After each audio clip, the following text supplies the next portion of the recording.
안녕하십니까. 네, 피아노 반주가 너무 고급지다. 저희 원래대로 하면 오늘이 지금 캠프 기간이거든요.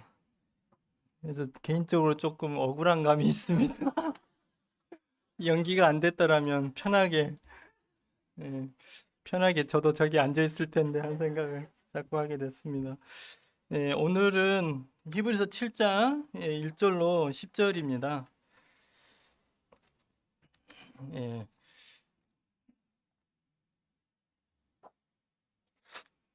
그 히브리서 제가 저쪽에 있을 때 첫 시간에 그렇게 이야기했거든요. 히브리서는 쉽게 생각하면 너무 쉽고 어렵게 보자면 너무 어렵다 이 말씀을 드렸어요. 그래서 어렵다라고 이렇게 말씀을 드렸었는데 그래서 오늘 내용도 10구절을 불가지만 쉽지가 않더라고요. 쉽게 생각하면 또 너무 쉬워요. 할 말이 없어요. 근데 조금 더 좀 공부를 하자 하면 또 너무 어려워지고 막 그런 면이 있는 것 같습니다. 그래서 계속 로마서도 그랬지만 히브리서는 더군다나 이 앞뒤 맥락이 너무 참 중요하더라고요. 그래서 또 반복하겠습니다. 기록 동기가 뭐였습니까? 1세기 말에 핍박당하고 있던 히브리인 성도들에게 우리가 믿는 바가 무엇인지, 우리가 믿는 우리 믿음의 주인인 예수 그리스도가 어떤 분이신지, 그분이 얼마나 놀랍고 위대한 분인지에 대해서 설명해서 그들의 평안케 하고 그들에게 위로를 주기 위해서 띄어진 편지가 히브리서였습니다. 그래서 1장에서는 1장 1절로 3절에서 선지자보다 뛰어난 예수 그리스도에 대해서 말씀을 하셨습니다. 그리고 4절부터 끝까지는 천사보다 우월하신 예수 그리스도, 그분의 신성 가운데 나타난 우월함에 대해서 말씀을 하셨습니다. 2장 1절로 4절에서는 이제 경고의 말씀이에요. 너희가 이렇게 큰 구원을 등한히 여기면 안 된다라고 이렇게 경고하시고 5절부터 마지막 절까지는 천사보다 뛰어나신 그리스도에 대한 두 번째 이야기, 그분의 인성 가운데 나타난 뛰어나심에 대해서 우월하심에 대해서 이렇게 말씀을 해 주셨습니다. 그렇게 1장과 2장에서 선지자보다 천사보다 뛰어나신 예수 그리스도에 대해서 이야기하시고 3장의 시작을 예수 그리스도를 깊이 생각해라. 그는 우리가 믿는 도리의 사도시고 대제사장이 되신다라고 이렇게 시작을 합니다. 그래서 3장과 4장에서는 그리스도의 사도직의 우월함에 대해서 말씀을 하시고 5장부터 10장 중반절까지는 그리스도의 대제사장의 우월함에 대해서 그 직분의 우월함에 대해서 설명을 하고 있습니다. 그래서 3장에서는 그래서 이스라엘의 백성들이 생각하는 가장 위대한 선지자라고 생각하는 모세, 그 모세보다 우리가 믿는 예수 그리스도가 더 위대하시다라고 풀어 설명을 합니다. 그리고 3장 후반부에서는 이제 경고의 말씀이에요. 이렇게 위대한 예수 그리스도보다 모세를 더 존경하고 그분의 말씀보다 모세의 말을 더 순종하면 안 된다. 오직 예수 그리스도 그분만을 섬기고 그분만을 말씀만에 순종해야 된다라고 이렇게 경고의 말을 합니다. 그리고 광야 세대에 살았던 너희 선조들이 그 광야에서 불순종함으로 말미암아서 하나님의 안식 가운데 들어가지 못했다라고 3장을 이렇게 마무리를 해요. 그리고 이제 하나님의 안식으로 마무리했기 때문에 이제 4장에서 이제 그 하나님의 안식이 어떤 것인지에 대해서 이렇게 설명을 합니다. 하나님이 너희들을 이제 안식 가운데 인도한다고 했는데 그 안식이 어떠한 안식인지에 대해서 이렇게 설명을 해주시고 또한 우리를 그 하나님의 안식 가운데로 인도하실 우리의 대제사장 되시는 예수 그리스도에 대해서 잠깐 설명을 하세요. 4장 그렇게 마무리하시고 이제 본격적으로 이제 5장에서 그 대제사장에 대한 이야기가 들어갑니다. 그래서 5장 1절로 4절까지 해서 그 대제사장의 자격 세 가지를 이렇게 이야기합니다. 대제사장은 백성들 가운데서 있어야 된다. 이게 갑자기 엉뚱한 데서 있다가 온 사람이면 안 되고 그 백성들 가운데 있는 사람이 대제사장이었다. 그리고 다른 백성들의 그 연약함을 체휼할 수 있는, 긍휼히 여길 수 있는 사람이어야 된다. 마지막 세 번째는 하나님의 부르심을 받은 사람이어야 된다. 이 세 가지 조건을 이야기를 합니다. 그리고 이제 5절부터 이제 10절까지 해서 이 예수 그리스도는 그런데 이 세 가지 조건을 완벽히 다 이렇게 만족하고 계신다라고 이렇게 설명을 하세요. 그리고 이제 이 세 가지 예수 그리스도가 이 세 가지 조건을 만족했는데 이제 한 가지 조건이 부족해요. 뭐가 부족하냐면 예수님은 유다 지파잖아요. 근데 제사장이 되려면 레위 지파여야 되잖아요. 그게 설명이 안 되는 거예요. 그래서 그 부분을 설명하기 위해서 멜기세덱을 이제 이야기를 합니다. 근데 10절에서 멜기세덱을 이야기를 꺼내고 바로 멜기세덱에 대해서 이야기를 하지 않으시고, 그런데 내가 멜기세덱을 통해서 이 부분을 이렇게 설명을 하려고 하는데 너희들이 지금 영적으로 너무 어려서 내가 설명하기 어렵다라고 이렇게 이야기를 이어가요. 그리고 너희들이 이렇게 아직도 구원받은 지 오래됐는데도 이렇게 영적 미숙한 가운데 있는 첫 번째 이유가 너희가 게을러서 시간을 허송세월 보냈다. 그래서 영적으로 성장하지 못했다라고 이야기를 합니다. 5장 마지막 부분에서. 그리고 이제 6장 이제 전반부에서 이제 그들이 또 영적으로 성장하지 못한 이유 두 번째를 이야기를 하세요. 두 번째는 너희들 가운데 영적인 생명이 없는 자가 있을 수도 있다. 구원받지 못했기 때문에 영적인 성장이 이루어지지 않았을 수도 있다라고 이렇게 좀 강하게 경고를 하십니다. 전반부에서 그렇게 하시고 이제 지난 시간에 공부했던 부분은 이제 이렇게 강하게 경고를 하다 보니까 믿음이 연약한 분들이 구원을 받았으면서도 그들의 믿음이 흔들릴 수 있기 때문에 조금 위로하는 확신을 주는 내용이었어요. 그러나 내가 너희들의 행위를 보니까 너희들이 구원받은 게 맞다. 그래서 하고 있는 바를 지속해라, 계속해라 라고 이야기를 합니다. 지금 환난 가운데 있지만 믿음으로 오래 참음으로 그 하나님이 너희들에게 허락하신 그 소망을 그 소망의 풍성함을 누리라라고 이렇게 지난 시간에 이야기를 했었습니다. 여기가 이제 1장부터 6장까지 요약이었고요. 이제 오늘 7장인데요. 이제 이렇게 5장 후반부부터 이제 삽입이 6장까지 간 거예요. 5장 전반부에서 대제사장의 자격 세 가지를 이야기했고 예수 그리스도는 그 세 가지 조건을 다 만족했다. 그리고 이제 멜기세덱을 통해서 설명을 하시려다가 너희가 어리다라고 이렇게 한 게 5장 중반부터 6장까지 이렇게 간 겁니다. 그리고 이제 7장에서 이제 본격적으로 멜기세덱을 대한 이야기를 이어가고 있습니다. 그러니까 읽으시면 5장 10절부터 읽고 7장 1절로 이렇게 바로 넘어가서 연결해서 읽으시면 내용이 이렇게 자연스럽게 연결이 되어지는 것입니다. 다시 한번 말씀드리지만 이 히브리서 기자가 멜기세덱을 통해서 이 멜기세덱을 설명하는 이유가 뭐냐면 예수 그리스도께서 레위 지파도 아닌데 어떻게 그분이 하나님의 대제사장이 될 수 있느냐라는 그러한 질문에 대한 대답을 하시기 위해서 지금 멜기세덱을 이렇게 이야기를 하고 있는 것입니다. 그거를 놓치시면 안 됩니다. 그러면 다 함께 5장 10절 읽으시고 바로 7장 1절부터 10절까지를 이렇게 읽어주시면 되겠습니다. 5장 10절 같이 읽겠습니다. 시작.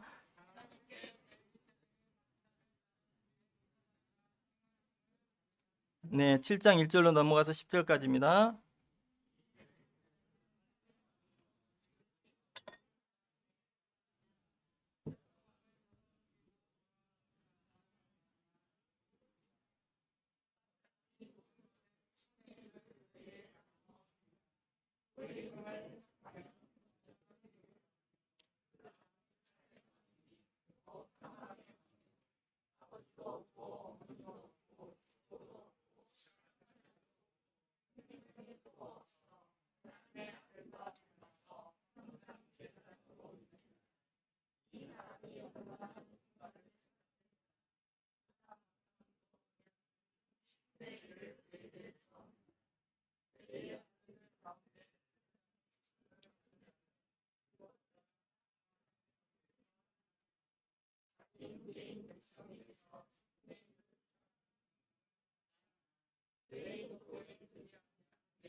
네, 읽으셨는데 느낌이 어떠시나요?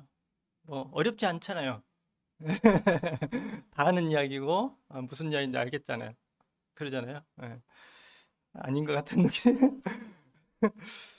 근데 자세히 왜 멜기세덱의 그 족보가 기록되지 않는 게 그게 무슨 예수님하고 무슨 정확 관계가 있나 이렇게 생각하다 보면 좀 어렵더라고요. 그래서 저만 어렵나 했더니 성경학자들도 이렇게 표현을 하고 있더라고요. 오늘의 본문은 현대인들이 이해하기에는 약간 난해한 부분이 있다. 약간 난해하대요. 많이는 아니고. 우리는 현대인이잖아요. 그래서 난해한 게 당연하다.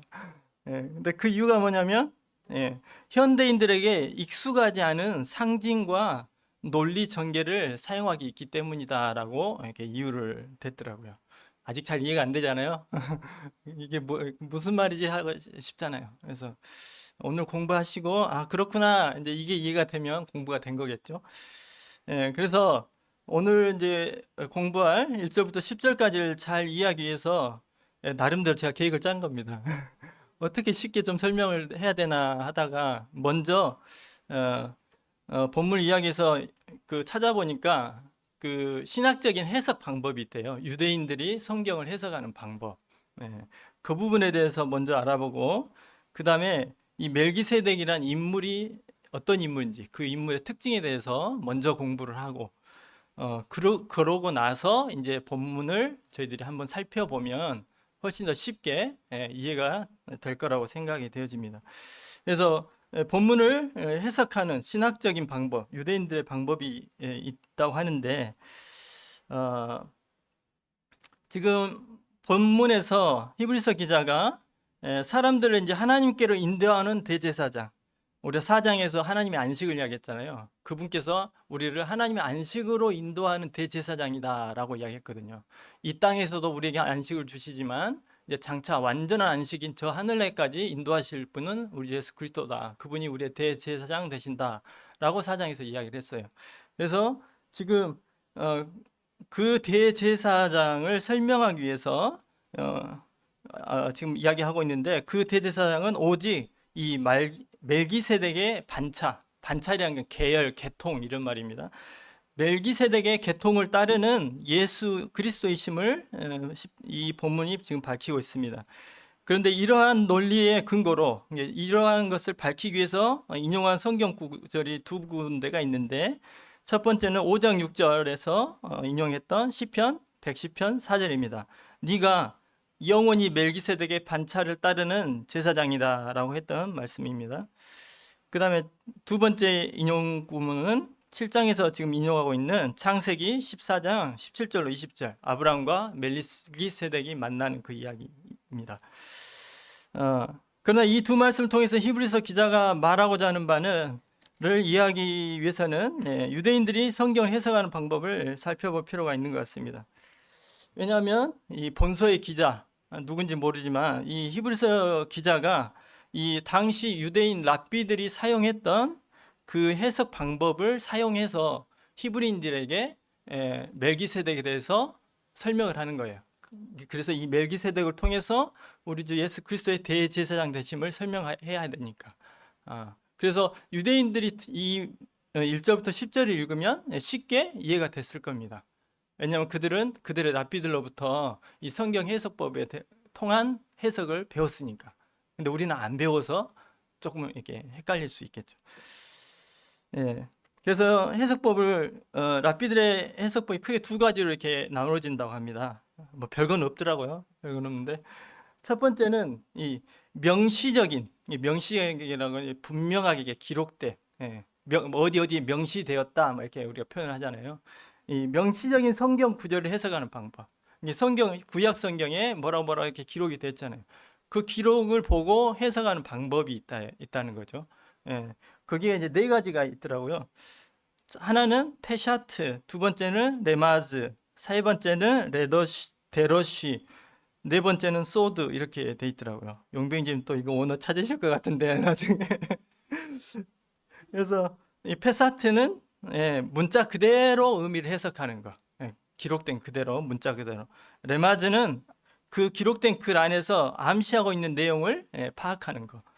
그 다음에 데로시는 장기간 깊이 묵상해서 검토한 후에 알아낸 그 의미. 그 다음에 소드는 비유적이고 내면적인 의미를 파악하는 걸 이렇게 소드라고 한다고 합니다.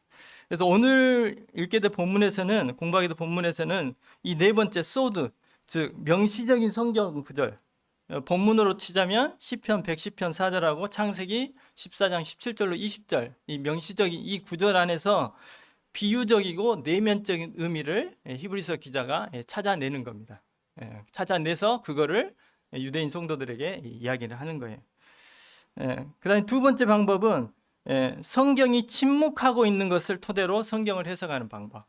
성경에서 언급하지 않은 거예요. 멜기세덱 이야기처럼 멜기세덱 언제 나오고 언제 죽었고 뭐 족보에 대해서도 이야기하고 기록이 안 돼 있잖아요. 근데 유대인 랍비들은 이 기록이 안 돼 있는 것에도 의미가 있다는 것이죠. 그래서 히브리서 기자는 이러한 해석법을 토대로 해서 구약 성경에 나오는 내용뿐만 아니라 구약 성경이 침묵하고 있는 내용에 대해서도 멜기세덱에 관한 논중의 근거를 찾아내고 있습니다. 그래서 히브리서 기자는 창세기 14장에 기록된 아브라함이 멜기세덱으로부터 축복을 받고 노약물의 10분의 1을 그에게 준 사건을 첫 번째 해석 방법인 소드, 그 해석 방법으로 성경에서 말하고자 하는 내용을 찾아내서 멜기세덱이 유대인 제사장들보다 우월하다라고 이렇게 이야기를 하는 것이고, 또한 멜기세덱의 족보가 기록되지 않는 것, 그 내용을 가지고 그 부분을 해석하는 것입니다. 그 어떻게 해석하냐면 이 창세기에는 많은 이렇게 족보들이 기록이 돼 있잖아요. 그런데 이상하게 멜기세덱에 대해서는 족보가 없다는 거예요. 그러니까 아주 예외적이고 특징적이라는 것입니다. 그래서 기자는 이 멜기세덱의 그 기록되지 않는 것, 그러니까 예외적이고 좀 이상하잖아요. 이 아브라함과 연계된 인물이고 아브라함을 축복했던 인물인데 아무 기록이 없는 거예요. 그래서 이건 하나님이 숨기신 것이죠. 이 숨긴 것 안에도 의미가 있다는 것입니다.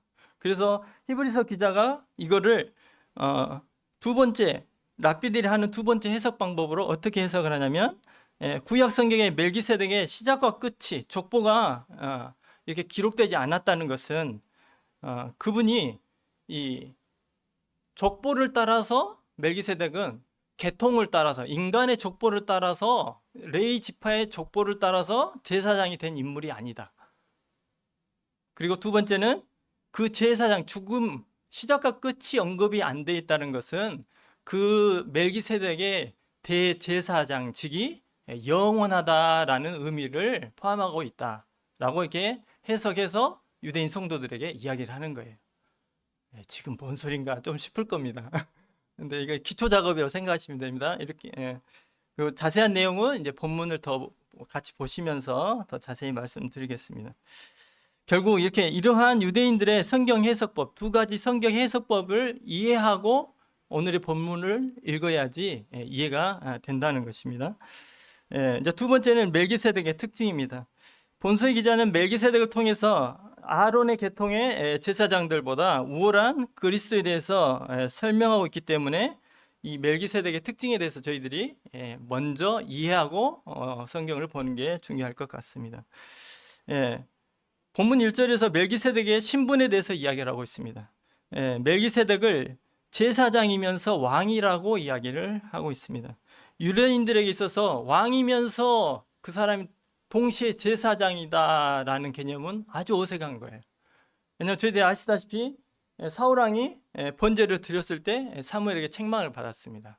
우시야 왕이 분향단에 분향을 하려고 했다가 이마에 병이 생겼죠. 무슨 병이니까요?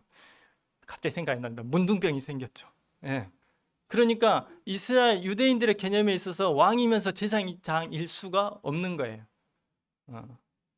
그런데 멜기세덱은 왕이면서 제사장이라고 지금 소개를 하는 겁니다. 아주 이상한 인물인 것입니다. 그 다음 멜기세덱의 이름입니다. 2절에 나와 있는 멜기세덱의 멜기는 왕, 나의 왕이라는 의미라고 하고 세덱은 의라는 의미라고 합니다. 따라서 그 이름의 의미는 의의 왕 또는 나의 왕은 의롭다라는 의미를 가지고 있습니다. 또한 멜기세덱은 살렘 왕, 살렘이란 지역의 왕이라는 거예요. 성경학자들은 살렘을 에루살렘으로 분별을 합니다. 에루살렘 그 지역의 당시에 왕이었다는 것입니다. 멜기세덱이. 살렘은 알다시피 샬롬입니다. 평강을 의미하고 있습니다. 그래서 멜기세덱을 살렘 왕이라고 합니다. 그걸 해석하면 평강의 왕이 되는 것입니다. 그러면 우리가 굉장히 이게 어색한 거예요. 지금 이름에가 멜기세덱의 이름이 나의 왕, 의의 왕 이렇게 있다고 해서 멜기세덱이 의의 왕이 되는 것이고, 그 다음에 그가 통치한 지역이 살렘 왕이어가지고 살렘 왕이니까 평강의 왕이다 이렇게 해석을 하는 거예요. 완전 어색하잖아요. 그거 무슨 관계가 있어요? 그렇지 않습니까? 그래서 이게 첫 번째 해석 방법 중에 소드 해석 방법이라는 것입니다. 그 내면에 포함하고 있는 비유적인 그 의미를, 내면적인 의미를 찾아내는 거. 당시 랍비들이 이렇게 해석을 했다는 거예요.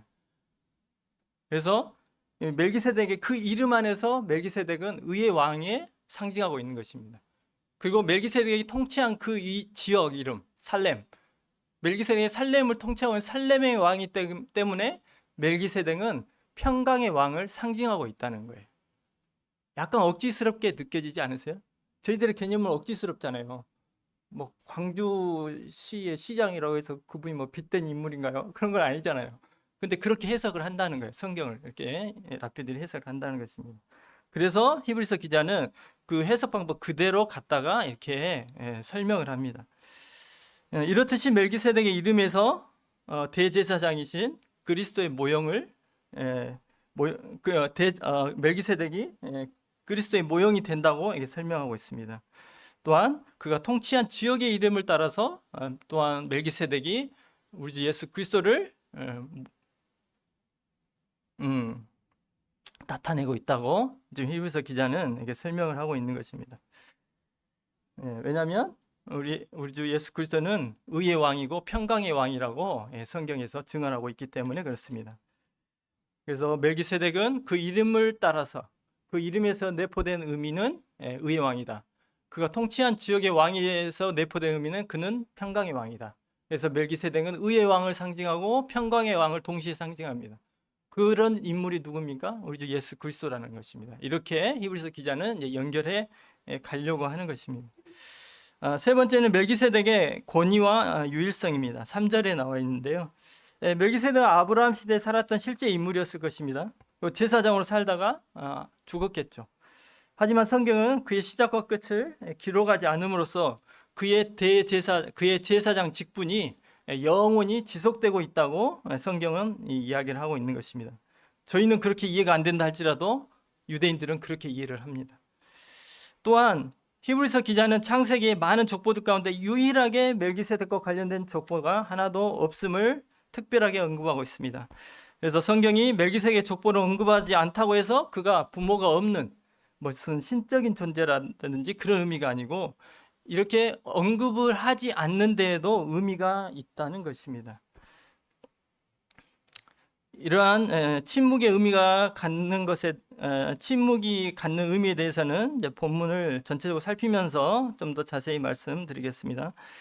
그다음 네 번째는 멜기세덱의 우월성입니다. 본문 4절로 10절에 기록된 내용입니다. 멜기세덱이 아브라함으로부터 노량물 중에 10분의 1을 받고 축복해 주었습니다. 그러니 멜기세덱이 아브라함보다 우월하다는 것입니다. 더 나아가 레위인들도 아브라함을 통해서 멜기세덱에게 10분의 1을 즉 11조를 바쳤다고 볼 수 있기 때문에 멜기세덱은 레위 계통의 제사장보다 우월하다는 것입니다. 이제 아주 기초적인 것들을 저희들이 살펴봤으니까 이렇게 한번 살펴보고 다시 본문을 보면 좀 달라 보이면 좋겠는데 제가 한번 1절부터 3절까지 제가 읽어드리겠습니다. 이 멜기세덱은 살렘 왕이요 지극히 높으신 하나님의 제사장이라. 여러 왕을 쳐서 죽이고 돌아오는 아브라함을 만나 복을 빈 자라. 아브라함이 모든 것의 10분의 1을 그에게 나누어 주니라. 그 이름을 해석하면 먼저는 의의 왕이요 그 다음은 살렘 왕이니 곧 평강의 왕이요 아버지도 없고 어머니도 없고 족보도 없고 시작한 날도 없고 생명의 끝도 없어 하나님의 아들과 닮아서 항상 제사장으로 있느니라. 어떻게 조금 달라 보이시나요? 뭐 그냥 똑같나요? 감흥이 없는 것 같습니다. 예. 영어 성경에서는 이제 1절과 3절이 이게 한 문장으로 이렇게 되어 있습니다. 우리 문장 이렇게 우리 성경에서는 끊어져 있지만, 그래서 이 중간이 부연 설명 부분이고, 처음과 끝이 이게 하나로 연결되어 있습니다. 그래서 이 중간에 있는 부연 설명 부분을 빼면 이 주된 내용은 이겁니다. 1장에 있는 이 멜기세덱은 3절 끝부분에 있는 항상 제사장으로 있느니라. 이게 주된 내용입니다. 그래서 1절과 3절의 주제가 이 멜기세덱은 항상 제사장으로 있느니다라고 라는 이야기를 하는 거예요. 그 이야기를 이해시키기 위해서 부연 설명을 덧붙인 것이 1절 후반부터 2절까지 덧붙이는 내용들입니다. 예. 그래서 6장 저희들이 저번 시간에 공부했던 6장 마지막 부분에서 예수께서 멜기세덱의 반차를 따라 영원히 대제사장이 되셨다고 말하고 있고, 지금 우리가 공부하고 있는 1절로 3절 시작 부분을 영어 성경에 보면 왜냐하면으로 이렇게 시작하고 있습니다. 그러니까 6장 끝부분에 대한 이유를 지금 7장 첫 부분에서 설명을 하는 것입니다. 즉, 왜 멜기세덱의 반차가 영원한 제사장의 반차인지를 설명하는 것입니다. 아유, 머리 아프죠? 최대한 뭐 열심히 해보겠습니다만 이해 안 되시면 어쩔 수 없고, 그래서 이 멜기세덱의 반차가 왜 영원한 제사장의 반차인지를 설명하기 위해서 1절과 3절을 쓰고 있는데, 1절과 3절을 그 논중을 해서 세 부분으로 이렇게 나눠져 있습니다. 첫 번째는 창세기 14장에 기록된 그 사실을 그대로 이렇게 기록하고 있고, 두 번째는 그 사실을 해석하는 부분이 기록되어 있고, 세 번째는 그 창세기 14장에서 언급하지 않고 있는 그 내용에 대한 설명을 기록하고 있습니다. 멜기세덱은 아브라함 동시대 사람으로 예루살렘 지역의 왕이었습니다. 그래서 히브리서 기자는 이를 언급한 이유는 멜기세덱이 왕권을 가진 제사장이었다. 앞에서 말씀드렸지만 왕권을 가진 제사장이었음을 강조하기 위함입니다. 왜냐하면 유대인들의 관념으로는 그게 이해할 수 없는 부분이니까, 받아들이기 어려운 부분이니까. 우리 주님께서는 왕이자 대제사장이다 이렇게 소개를 갑자기 하면 그들이 이해가 안 되잖아요. 어떻게 왕이면서 대제사장이 될 수가 있지, 이해가 안 되잖아요. 그래서 미리 설명을 해주는 것입니다. 멜기세덱을 통해서. 그리고 창세기 14장의 기록을 통해서 멜기세덱이 제사장으로서 어떤 일을 하고 무슨 어떤 삶을 살았는지를 저희는 알 수가 없습니다. 기록이 안 돼 있으니까. 하지만 우리가 알 수 있는 정보는 그가 하나님의 제사장이었던 것과 아브라함을 축복했다는 사실입니다. 신명기 21장 5절에 보면 레위 지파 제사장들을 이렇게 말씀하셨습니다. 여호와의 이름으로 축복하게 하신 자라고 표현이 되어 있습니다. 즉 백성들을 하나님의 이름으로 축복하는 일도 제사장들이 하는 일의 일부였다는 것입니다. 따라서 아브라함이 이 멜기세덱이 이 아브라함을 축복한 행위 자체가 제사장의 책무 가운데 하나인 거예요. 제사장이 일을 현재 하고 있는 것입니다. 그리고 아브라함도 이러한 멜기세덱을 제사장으로 인정했기 때문에 그에게 10의 1조, 11조를 바친 것입니다. 히브리서 기자가 이를 통해서 유대인들에게 강조하고 있는 것은 너희들의 조상인 아브라함도 멜기세덱을 하나님의 제사장으로 인정했다는 거예요. 이게 굉장히 중요합니다. 왜 중요할까요? 아브라함이 멜기세덱을 하나님의 제사장으로 인정했다고 하면 굉장한 문제가 벌어집니다. 왜냐하면 유대인의 관념에서는 오직 레위 지파를 통해서만 제사장이 될 수가 있는 거예요. 그런데 자기 조상인 아브라함이, 자기의 시조인 아브라함이 레위 지파도 아닌 멜기세덱을 제사장으로 인정한 거잖아요. 즉 레위 계통의 제사장들이 있지만 그 계통을 따르지 않는 별도의 제사장이 있다는 거예요. 아마 유대인들 입장에서는 굉장히 충격적이었을 것입니다. 자신들 생각에는 오직 레위 지파만이 하나님의 제사장이 될 수 있어라고 생각했는데 히브리서 기자가 멜기세덱을 통해서 멜기세덱은 왕이자 제사장이었다. 근데 그 사람이 아브라함을 축복했고 아브라함은 그에게 10의 1조를 바쳤다. 축복했다는 자체도 제사장이 하는 일이고 축복한 자에게 11조를 드렸다는 것은 아브라함, 너희 조상 아브라함이 그 멜기세덱을 제사장으로 인정한 행위다라고 지금 설명했기 때문에 굉장히 충격적인 거예요. 생각지도 못했던 것을 지금 들은 것입니다. 아, 제사장이면서 왕이 될 수도 있고 레위 계통을 통하지 않고서도 하나님의 제사장이 될 수 있구나라는 것을 지금 증명한 것입니다. 또 히브리서 기자는 1절로 2절에서 멜기세덱이라는 이름의 의미, 의의 왕, 그리고 살렘의 왕, 평강의 왕이었다는 사실을 통해서 이 멜기세덱과 그리스도의 연관성을 찾아내고 있습니다. 시편 85편 9절로 10절에 이렇게 기록이 되어 있습니다. 진실로 그의 구원이 그를 경외하는 자에게 가까우니 영광이 우리 땅에 머무르리이다. 인애와 진리가 같이 만나고 의와 화평이 서로 입맞추었으며 의의 왕, 평강의 왕이라는 이 두 표현은 예수 그리스도의 구속 사역을 잘 나타내는 표현입니다. 의로우신 하나님이 죄악된 인간들에게 의와 평강을 동시에 이루어 주시기를 원하십니다. 하지만 하나님에게는 의와 평강이 동시에 이루어질 수 있습니다. 그리고 인애와 진리를 함께 소유하고 계신 분이십니다. 하지만 인생들은 죄인들이기 때문에 의와 평강이 함께 할 수가 없습니다. 하나님의 의를 이루려고 본다면 심판이 임하잖아요. 그럼 평강이 있을 수가 없죠. 심판인데. 근데 사람들에게 그 죄인들의 그 상태로 하나님의 평강을 주려고 한다면 또 하나님의 의가 세워질 수가 없습니다. 그래서 이 인간들에게는 죄악된 인간들에게는 하나님의 의와 평강이 이루어질 수가 없는 것입니다. 그런데 메시아 사역을 통해서 구원자의 사역을 통해서 이 사람들에게 의와 평강이 동시에 이루어졌다고 지금 시편은 이야기를 하고 있습니다.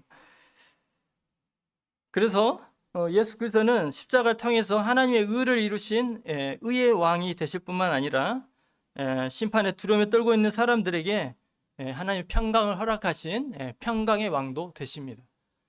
그래서 멜기세덱을 의의 왕, 평강의 왕으로 소개하고 있는 이유는 그가 이러한 진정한 의의 왕, 진정한 평강의 왕이신 우리 예수 그리스도를 상징하는 모형이다라고 말하기 위함입니다.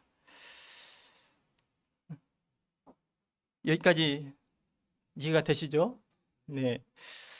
또한 히브리서 기자는 3절에서 성경이 멜기세덱의 부모에 대해서 그와 그의 탄생과 죽음에 대해서 그리고 그의 족보에 대해서 기록하지 않은 사실을 상기시키고 있는데 이는 무슨 멜기세덱이 신적인 존재라는 주장을 하는 것이 아니라 하나님께서 일부러 그 사실에 대해서 침묵하셨다고 이야기를 하고 있는 것입니다. 그리고 하나님이 그 침묵하신 이유에 대해서 설명을 해주는데 첫 번째, 하나님께서 그 부분에 대해서 멜기세덱의 시작과 끝을 언급하지 않으시고 족보를 언급하지 않은 그 이유가 첫 번째는 그 멜기세덱의 제사장직이 혈육을 통해서 이루어진 것이 아니라 오직 하나님에 의해서 제사장이 되었다라고 해석하고 있고, 두 번째는 그 멜기세덱의 제사장직이 영원하다. 시작과 끝이 기록되어 있지 않기 때문에 하나님께서는 그것을 기록하지 않으므로 이 멜기세덱의 레위 계통의 제사장들은 죽잖아요. 그러면 그의 제사장직이 거기서 끝나지 않습니까? 죽지 않아도 나이가 참 60세가 되면 또 끝나요. 하지만 이 멜기세덱의 그 제사장직은 계속해서 영원히 이어지고 있다는 것을 의미하기 위해서 하나님께서 일부러 침묵하셨다라고 해석을 하고 있습니다. 즉 레위 계통의 제사장들은 혈통에 의한 것이고 죽음을 인해서 그 제사장직이 영원하지 못하지만 이 멜기세덱이라는 이 제사장은 혈통에 의한 제사장이 아니고 그의 제사장직은 영원히 이어지고 있다. 라고 이야기를 하고 있습니다.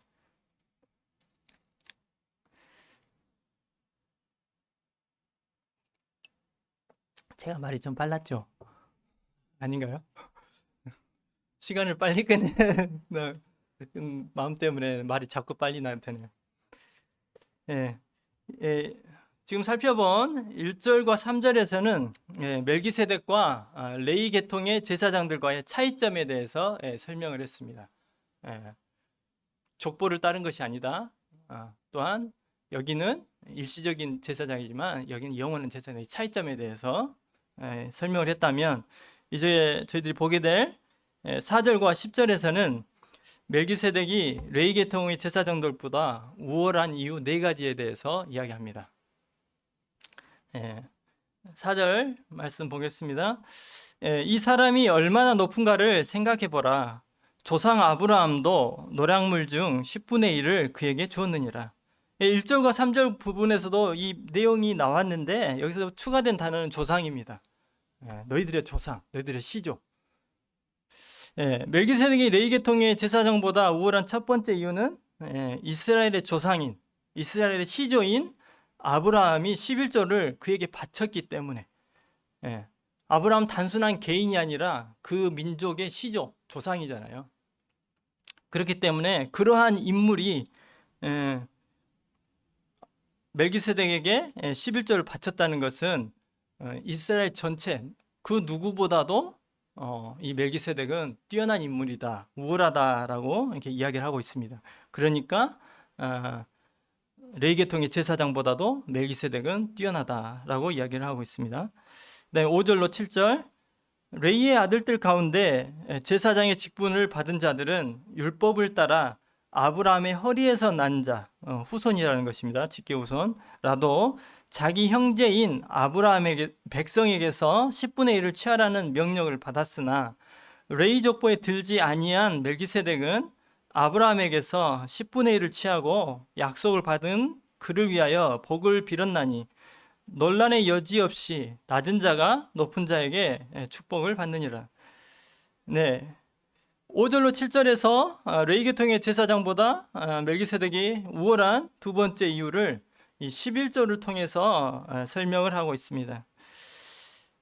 멜기세덱이 아브라함으로부터 11조를 받은 것처럼 레위 계통의 제사장들도 자기의 동족 백성들로부터 11조를 받았잖아요. 하지만 여기는 차이가 있다는 것입니다. 똑같이 11조를 받았지만 레위 계통의 제사장들이 백성들로부터 11조를 취한 것은 그 레위 지파 사람들이, 그 제사장들이 다른 지파 백성들보다 더 우월해서, 더 뛰어나서 11조를 드린 게 아니라는 거예요. 단지 하나님께서 레위 지파 사람들에게는 땅을 허락지 않으셨잖아요. 그러니까 그들도 먹고 살아야 되니까 11조를 주게 한 것입니다. 그래서 그 율법의 명을 따라서 다른 지파 사람들이 그들에게 11조를 준 거예요. 제사장이라고 해서 우월하니까, 높은 사람들이니까 라고 해서 갖다 바친 게 아니라는 것입니다. 하지만 멜기세덱이 받은 11조는 그렇지가 않다는 것입니다. 왜냐하면 멜기세덱은 레위 지파 사람도 아니에요. 그래서 율법에서 명했기 때문에, 제사장에게 11조를 바쳐라 라고 명했기 때문에 아브라함이 멜기세덱에게 바친 것이 아니라는 거예요. 그 이유가 아니라는 거예요. 그 이유는 아브라함이 이 멜기세덱을 하나님의 제사장으로 인정을 했고 그가 우월하다고 생각했기 때문에 바쳤다는 것입니다. 의무적으로 바친 게 아니라 스스로.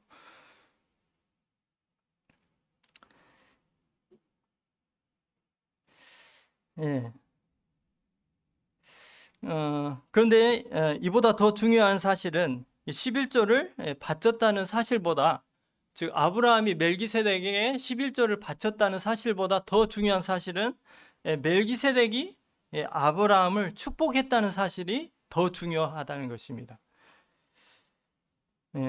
그런데 아브라함을 뭐라고 표현하고 있습니까? 하나님의 약속을 받은 아브라함을 축복했다고 이야기를 하고 있습니다. 우리가 누구를 축복할 수 있습니다.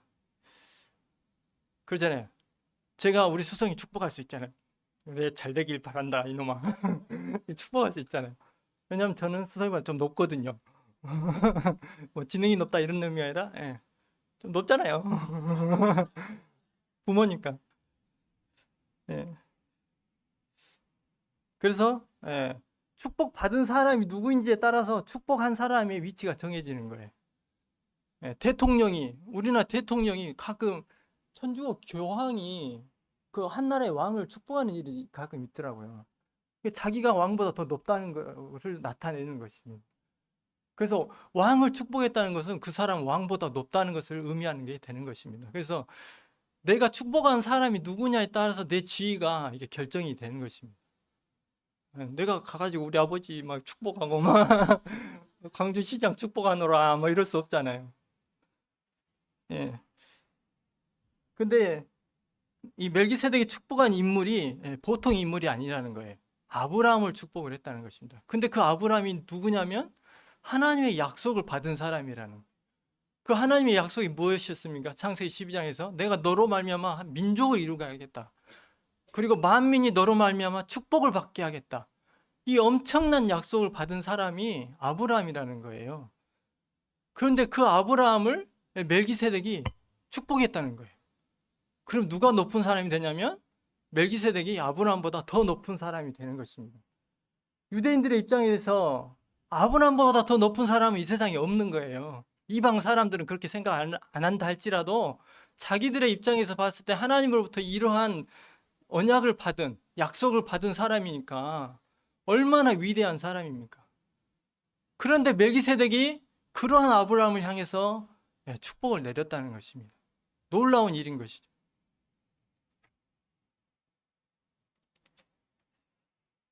네? 그러니까 아브라함보다 그 대단한 아브라함보다 더 높은 사람이 멜기세덱이 되는 것입니다. 그러니 레지파 계통의 이 제사장들하고 이 멜기세덱하고 비교가 되겠습니까? 비교 자체가 안 된다고 지금 히브리서 기자는 이야기를 하고 있는 것입니다. 지금 히브리 성도들의 상태를 잘 생각하셔야 됩니다. 왜 이 히브리서가 띄어졌습니까? 이 고난 때문에, 이 핍박 때문에 지금 자신들의 믿음을 버리고 다시 유대교로 돌아가려고 하기 때문에 그렇습니다. 그들의 성전을 보면서 그 성전의 아름다움, 그 규모의 위대함, 그 안에서 제사를 드리고 있는 그 제사장들의 모습, 그 격식들을 보면서 그들이 우리가 믿고 있는 예수 그리스도, 그분을 작게 보는 거예요. 예수 그리스도보다, 우리가 가진 믿음보다 유대교의 그 형식, 그 성전, 그 제사장, 그걸 훨씬 더 크고 위대하게 보고 있는 것입니다. 그럴 때 히브리서 기자는 이 말을 통해서 너희들이 쫓아가려고 하는 그 유대교의 제사장들은 우리 주 예수 그리스도와는 비교가 안 된다는 거예요. 누구를 통해서? 멜기세덱을 통해서 증명을 해주고 있는 것입니다. 8절. 또 여기는 죽을 자들이 10분의 1을 받으나 저기는 산다고 증거를 얻은 자가 받았느니라. 본절에서 레위계통의 제사장들보다 멜기세덱이 우월한 세 번째 이유를 말하고 있습니다. 여기는 또 흥분하니까 또 말이 빨라지네요.